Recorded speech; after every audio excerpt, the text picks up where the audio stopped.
Iran Israel के युद्ध में अब अमेरिका ने भी एंट्री कर ली है। अमेरिका जो है इसमें कूद पड़ा है। अमेरिका ने सुबह सैन्य ठिकानों को निशाना बनाया। 3 न्यूक्लियर साइट पर अमेरिका ने विस्फोट दागे। फोर्डो, नंताज और इस्फहान पर भी हमला किया गया।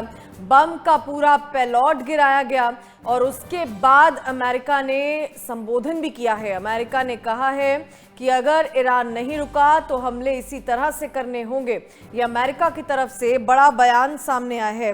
उसके बाद आपको ये भी बता दें, संयुक्त राष्ट्र महासचिव एंटोनियो गुटेरेस ने ईरान के परमाणु ठिकानों पर किए गए अमेरिकी हमलों पर प्रतिक्रिया दी। उन्होंने कहा कि मैं आज ईरान के खिलाफ अमेरिका की ओर से की गई सैन्य कार्रवाई को लेकर चिंतित हूं। ये कदम उसके इलाके में तनाव और बढ़ा सकता है, जो पहले काफी नाजुक हालात में है, और ये अंतर्राष्ट्रीय शांति और सुरक्षा के लिए सीधा खतरा है। इस बात की आशंका बढ़ रही है कि ये संघर्ष तेजी से नियंत्रण से बाहर हो सकता है, जिससे आम नागरिकों, पूरे क्षेत्र और दुनिया को भारी नुकसान हो सकता है। गुटेरेस ने संयुक्त राष्ट्र के सदस्य देशों से हालात को और बिगड़ने से रोकने और यूएन चार्टर और अंतर्राष्ट्रीय कानून का पालन करने की अपील की है। उन्होंने अभी आगे ये भी लिखा है कि इस संकट का कोई सैन्य समाधान नहीं है, कूटनीति ही आगे बढ़ाने का एकमात्र रास्ता है और शांति एकमात्र उम्मीद है।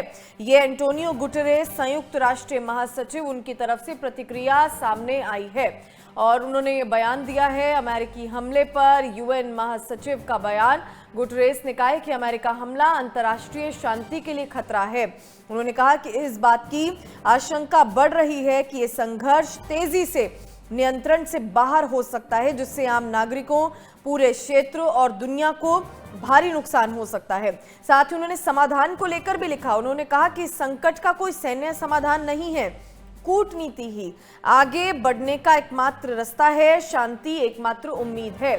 अमेरिकी हमले को लेकर बड़ा तनाव हुआ है, ये गुटेरेस की तरफ से सामने आया है। संयुक्त राष्ट्र महासचिव एंटोनियो गुटेरेस ने बड़ा बयान दिया। उन्होंने अमेरिकी हमले से क्षेत्र में तनाव है, ये उन्होंने कहा। साथ ही उन्होंने कहा कि ये कदम उस इलाके में तनाव और बढ़ा सकता है, जो पहले ही काफी नाजुक हालात में है, और ये अंतर्राष्ट्रीय शांति और सुरक्षा के लिए सीधा खतरा है। उन्होंने कहा कि इससे आम नागरिकों, पूरे क्षेत्र और दुनिया को भारी नुकसान हो सकता है। ये एंटोनियो गुटेरेस कहते हुए नजर आए हैं। अमेरिकी हमले से क्षेत्र में तनाव हुआ है। यूएन महासचिव एंटोनियो गुटेरेस ने ईरान के परमाणु ठिकानों पर किए गए अमेरिकी हमलों पर प्रतिक्रिया दी है। आपको बता दें कि अमेरिका ने जब हमला किया उसके बाद अमेरिका के राष्ट्रपति और बेंजामिन नेतन्याहू ने फोन पर बातचीत की।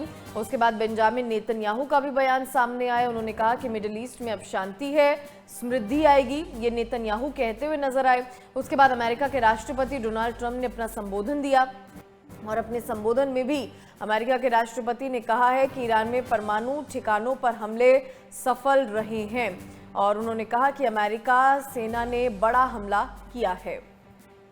अमेरिका अपने शिप हमारे इलाके से दूर रखे, ये यमन की तरफ से बयान सामने आया है। लाल सागर में अमेरिकी जहाजों पर हमला करेंगे, ये जंग अभी रुकेगी नहीं, लंबी चलेगी, यमन ये कहते हुए नजर आए। तो ईरान इजराइल युद्ध को लेकर इस वक्त की बड़ी खबर आपको बता रहे हैं।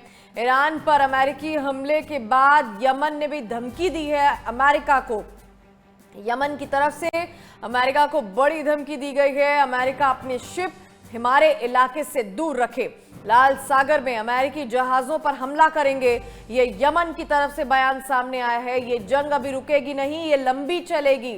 सो ये बड़ी जानकारी इस वक्त की, यानी कि अमेरिका के हमला करने के बाद अब अलग अलग प्रतिक्रियाएं सामने आ रही हैं। एक तरफ यूएन महासचिव एंटोनियो गुटेरेस ये कहते हुए नजर आ रहे हैं कि अंतर्राष्ट्रीय अशांति इससे फैलेगी और खतरा है लोगों के लिए, ये एंटोनियो गुटेरेस ने कहा। और अब यमन का बयान सामने आया है और धमकी दे डाली है अमेरिका को। उन्होंने कहा है कि ये जंग अभी रुकेगी नहीं, लंबी चलेगी, अमेरिका का हमला बर्दाश्त नहीं करेंगे।